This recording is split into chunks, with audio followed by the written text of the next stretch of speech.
All right, so this problem says, the graph below depicts the temperature inside a freezer in terms of minutes after it was plugged in. Find the slope and interpret its meaning. So if we need to find a slope, so the best way to find slope is to find 2 points on your graph. Because as long as we can have 2 points, then we can plug it into the slope formula. So they gave us 1 point. So we have the point 120, 10. So we at least have 1 point here. So we need to try and at least get another point on our graph. Now, the easiest point, I think, is to use one of your axes here. So I see that this graph goes all the way over here.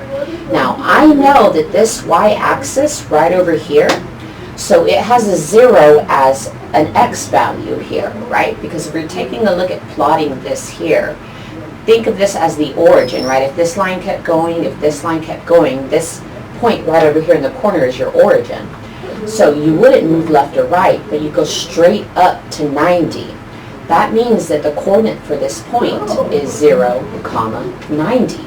And that gives me my second point.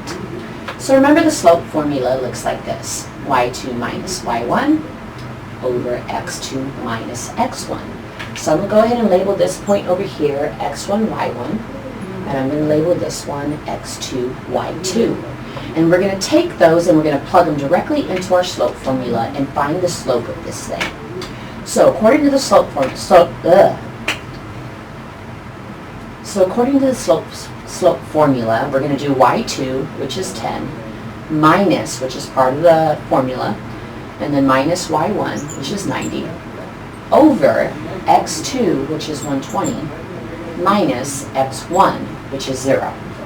And when we subtract here, 10 minus 90 gives us a negative 80, over 120 minus 0 is just 120.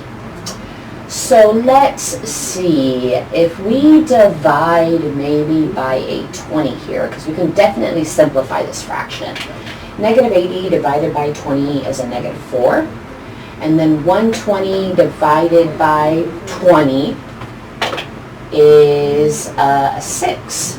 Well, and I didn't pick the biggest number here. The biggest number, I guess, was 40. So I can still reduce this. I can divide out a 2.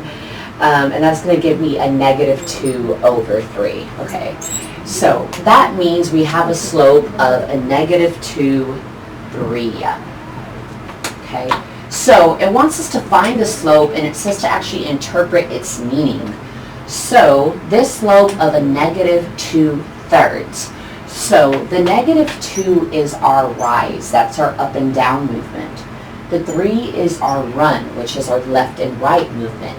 So what this means is for every 2 degrees that this freezer dips, well, for 3 minutes that are passed, right, because the negative 2 is our rise, which is our up and down, which is our temperature, okay? The 3 is our run, which is our left or right, which is our minutes. So that means for every 3 minutes that pass, that it's going to drop 2 degrees is what this means. It has a negative slope, so it's going to be going down, down. It's going to get colder and colder and colder. Right? The longer this freezer is on, the colder it's going to get. That makes sense. Right? So for every 3 minutes that pass by, it's going to drop 2 degrees is what the meaning of the slope is. So we have a negative 2/3 slope, and that is it for this video.